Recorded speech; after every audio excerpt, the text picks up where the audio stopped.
Hello everyone. आज हम लोग पढ़ेंगे star delta starter with timer. तो star delta starter with timer में हम लोग को क्या करना है, इसमें हम लोग क्या करेंगे, टाइमर लगा देंगे। तो इसमें आप देख सकते हैं हमारा 3 फेज का सप्लाई है, आर वाई बी न्यूट्रल। ये हमारा सप्लाई है, ठीक है। ये हमारा सप्लाई है आर वाई बी न्यूट्रल। इसको सबसे पहले हमें देना है मेन कॉन्टेक्टर में। मेन कॉन्ट्रैक्टर है ये हमारा। सबसे पहले हमें मेन कॉन्ट्रैक्टर में सप्लाई देना है। उसके बाद से फिर हमें डेल्टा कॉन्ट्रैक्टर में सप्लाई देना है, जो कि ये है। और फिर ऐसे करके हमारा स्टेप प्रोड्यूस होगा। तो सबसे पहले हम टाइमर के बारे में चर्चा करते हैं।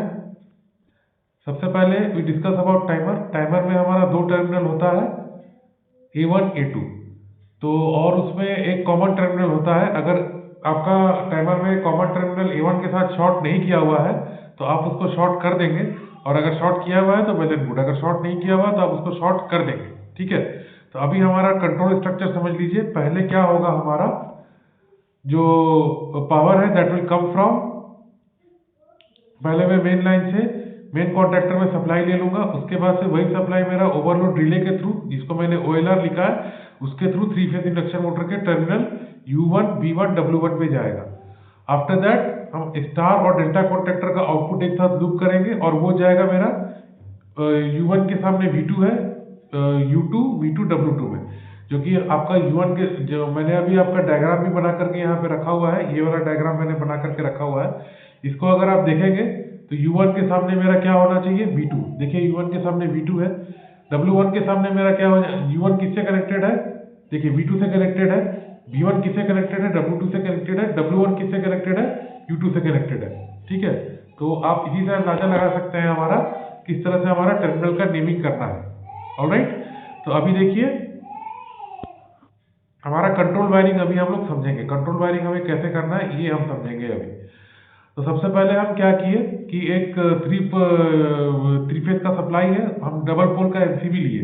एमसीबी देखिए लिखा हुआ है, उसमें फेज और न्यूट्रल हमने एंट्री कर दिया। ये देखिए फेज इधर, न्यूट्रल इधर, ठीक है। तो फेज और न्यूट्रल हमने वहां पे घुसा दिया।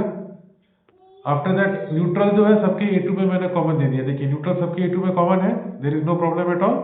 Neutral is common in everyone's A2। Okay. Timer के भी A2 में न्यूट्रल दे दिया हमने। ये मेन कॉन्ट्रैक्टर के भी न्यूट्रल पे A1 दे दिया, A2 पे न्यूट्रल दे दिया। स्टार के भी A2 पे न्यूट्रल दे दिया, और डेल्टा के भी न्यूट्रल पे ये A2 पे हमने न्यूट्रल दे दिया। अब हमारा मेन फंक्शन होगा फेज का। फेज का हम कैसे कंट्रोलिंग करेंगे, ये देखिए आपका जो ये एरो मैंने दिया है, ये फेज का एरो है। तो फेज वायर पहले हमारा जाएगा ओवरलोड रिले, ठीक है। वहां पे आपका 95 नंबर टर्मिनल पे जाएगा, जो कि कॉमन होता है। फिर 95 नंबर टर्मिनल हमारा कॉमन होता है। फिर 96 जो होता है नॉर्मली क्लोज होता है। 98 जो होता है वो आपका नॉर्मली ओपन होता है। तो 95 में पहले कॉमन जाएगा फेज, उसके बाद से 96 से होते हुए। तो ये ओवरलोड क्या करता है, जब भी हमारा प्रॉब्लम होता है 3 फेज सप्लाई में, ये ओवरलोड क्या करता है आपका 96 से जो हमारा स्विच है वो 98 की तरफ मूव कर देता है, जो कि हमारा एनो जो होता है एनसी जो होता है वो एनो हो जाता है। जिसके कारण हमारे किसी भी कॉन्ट्रैक्टर पे फेज का सप्लाई नहीं मिलता है, और हमारा कॉन्ट्रैक्टर जो है वो ऑफ हो जाता है। अब देखिए इसका मूवमेंट क्या है, और एरो को आप लोग ध्यान से फॉलो करते रहिएगा। सबसे पहले मेरा 96 नंबर से OLR के मेरा फेज वायर निकला। सबसे पहले ये स्टॉप बटन में गया। स्टॉप देखिए लिखा हुआ है वहां पे। सबसे पहले ये हमारा स्टॉप बटन पे गया। देखिए ध्यान से देख लीजिए, मैं जूम इन कर दे रहा हूँ। I am zooming in. Okay, ये देखिए मैं जूम कर,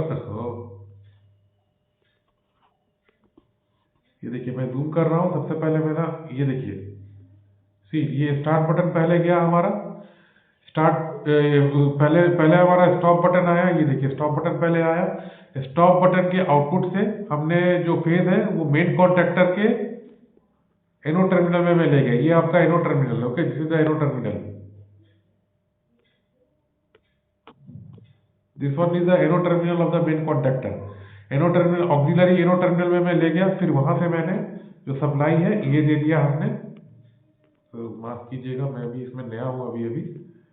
तो ये एनो टर्मिनल से मैंने A1 में सप्लाई दे दिया।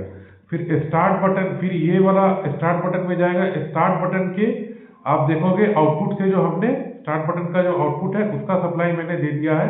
ये देखिए स्टार्ट बटन के आउटपुट से सप्लाई जो निकला है वो हमने दे दिया है A1 पे। ठीक है। तो पहले क्या होगा, जैसे ही मैं स्टार्ट, और दूसरा ये देखिए, कॉन्टैक्टर, मेन कॉन्टैक्टर का एनो टर्मिनल से मैंने सप्लाई दे दिया है टाइमर के A1 पे। Is it clear? टाइमर के A1 से फिर मेरा कॉमन टर्मिनल पे चला जाएगा। अब देखिए इसका कंट्रोल वायरिंग का मैं समझाता हूँ। जैसे ही मैं स्टार्ट बटन पुश करूंगा, मेरा मेन कॉन्टैक्टर ऑन होगा। मेन कॉन्टैक्टर के ऑन होते ही मेरा जो ये ऑक्सिलरी एनो है, इस वन जो मेरा ऑक्सिलरी एनो है, ऑक्सिलरी एनो टर्मिनल का मेरा कॉन्टैक्ट जो है वो लग जाएगा। ऑक्सिलरी एनो जो है वो एसी हो जाएगा।